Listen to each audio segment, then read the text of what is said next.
Good morning મિત્રો, જય મોમાઈ, જય મંગલ. નવા બ્લોકમાં આપનું સ્વાગત છે. આજે તારીખ છે 10/11/2025 અને આપણે આજે 4 દિવસની ટ્રીપ છે. એટલે જુઓ 4:30 4:15 વાગી ગયા છે અને આપણે પિકઅપ કરવા જવાનું છે. પિકઅપ કરવા આપણે રેલવે સ્ટેશન બાજુ જવાનું છે, તો આપણે જાશું હવે પિકઅપ કરવા. આપણે પિકઅપ કરવા નીકળી ગયા મિત્રો. આજે 4 દિવસની છે ટ્રીપ રેલવે સ્ટેશન તરફ. આપણે રેલવે સ્ટેશનથી પિકઅપ કરી લીધા અને પાલડી જોડે જો અહીંયા ચા પીવા આવી ગયા. અને ચવી આપણે જાવી છીએ પહેલાં શંખેશ્વર. 4 દિવસની ટ્રીપ છે, અહીંયા ચા પી લેવી પછી નીકળવી આગળ. આપણે પહોંચી ગયા મિત્રો શંખેશ્વર. તો આ ધર્મશાળા છે, અહીંયા આપણે દર્શન કરીને પછી પાછું નીકળવાનું છે આગળ રાજસ્થાનમાં. રાજસ્થાન તરફ જવાનું છે. અહીંયા ખાલી દર્શન કરવાના છે, એટલે થોડી વાર ખોટી થાવું પછી નીકળી જશું રાજસ્થાન. આજ આપણી 500 કિલોમીટરની જર્ની છે. આજે પહેલા દિવસ શંખેશ્વરમાં આવી ગયા આપણે આ મેલડીમાંના દર્શન કરવા. તો લખી નાખજો જય મેલડીમાં, ઢાળવાળી મેલડીમાં. સવાર છે એટલે હવે નાસ્તો કરવા જવું છે, તો ધીમે ધીમે નાસ્તો કરવા જાવ. તો મિત્રો આવી ગયો નાસ્તો કરવા. આપણે ફાફડા અને કઢી લઈ લીધી છે.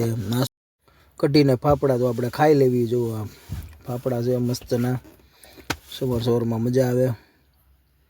એટલે હજી તો 7 વાગ્યા છે, તો આપણે ખાઈ લેવી બરાબર, નાસ્તો કરી લેવી. ને ફાફડા છે ને મરચાં છે જોડે. નાસ્તો કરીને જતા હતા આપને આ મિત્ર મળી ગયા. જુઓ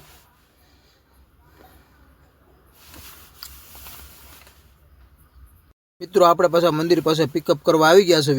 પિકઅપ કરીને આપણે જવાનું છે રાજસ્થાન. આગળ તમને વિડીયોમાં બતાવું પછી. મિત્રો આપણે શંખેશ્વરથી નીકળી ગયા અને રાજસ્થાન જવા ધીમે ધીમે જવા દેવી. મિત્રો આ છે રાધનપુર ચોકડી. અહીંયા આપણે દાબેલી ખાવાની છે. અહીંની દાબેલી બહુ ફેમસ છે, આ શિવ દાબેલી, કચ્છી દાબેલી 1 નંબર. એટલે આપણે રાજસ્થાન જાવી શંખેશ્વરથી તો રસ્તામાં આવે રાધનપુર ચોકડી ઉપર.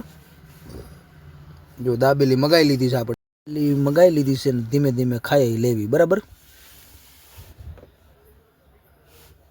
મિત્રો આપણે જવાનું છે નાકોડાજી, એટલે અમૃતસર જામનગર હાઈવે. આપણે ભારતમાળા, અમૃતસર જામનગર ભારતમાળા રોડ ઉપર આપણે આવી ગયા છીએ. આપણે જવાનું છે નાકોડાજી, એટલે 200 કિલોમીટરની આ ખાલી ભારતમાળા હાઈવે ઉપર આ નવો એક્સપ્રેસ બન્યો છે, એની ઉપર આપણે 200 કિલોમીટર આંકવાની છે.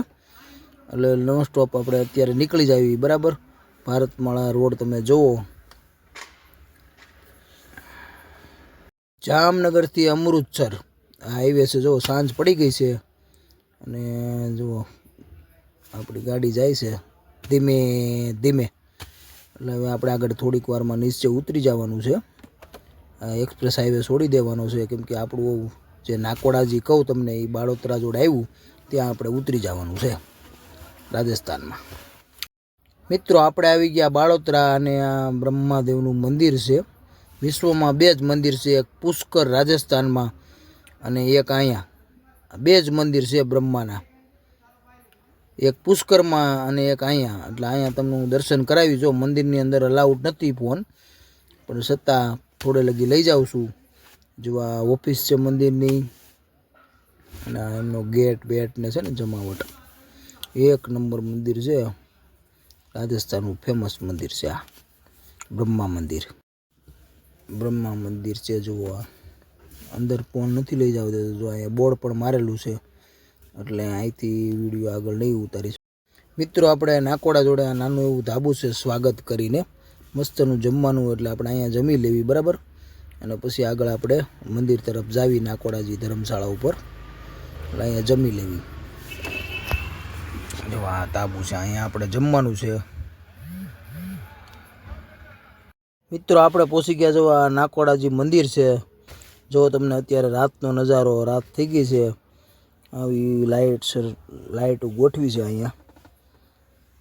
જો છે ને જબરદસ્ત મસ્તનું. દિવસે પણ અલગ, બહુ બધી ધર્મશાળા, બહુ વિશાળ મંદિર છે, બહુ મોટું મંદિર છે, 1 નંબર મંદિર છે. ધર્મશાળા એટલી બધી, બધું અલગ અલગ, બધું બહુ વ્યવસ્થા. તો આપણે પણ અહીંયા રહેવાનું છે આજે નાઇટ. એટલે હું મંદિરની અંદર આવી ગયો છું. મંદિરની અંદર આપણે અહીંયા ઓફિસમાં અંદર જવાનું છે, કેમ કે આપણી પણ સુવાની વ્યવસ્થા અહીંયા કરવાની છે. અહીંથી સ્લીપ લેવાની હોય છે, તો આપણે જાવી. આપણું બુકિંગ થઈ ગયું છે અહીંયા બેડનું. અહીંયા ઓફિસ ઉપર આપણે બુકિંગ કરાવી નાખ્યું. જો આ સ્લીપ પણ મને આપી દીધી છે મારા નામની. એટલે આપણે હવે સૂવાની વ્યવસ્થા થઈ ગઈ છે. આપણે જે સૂવા જ આવી એ જગ્યા આ છે. જો ઉપર જાઉં છું હું, પછી અંદર જાઓ બરાબર. એટલે બધી ધર્મશાળા અલગ અલગ છે. જો અંદર આવવું છે એટલે અહીંયા મારી એન્ટ્રી કરશે. અહીંયા આપણી એન્ટ્રી થઈ ગઈ છે. આ સ્લીપ બતાવી એટલે જવા દેશે. આપણે હવે આ રૂમની અંદર આવી ગયા છીએ. જો આ રીતનો રૂમ છે. અહીંયા બધા ડ્રાઈવરો જ હોય. અહીંયા સૂવાનું છે આપણે. પછી સૂઈ જાવી બરાબર. આજનો બ્લોક અહીંયા લગી છે અને કાલે નવા બ્લોકમાં આપણે મળશું. અહીંયા આપણે સૂવાનું છે.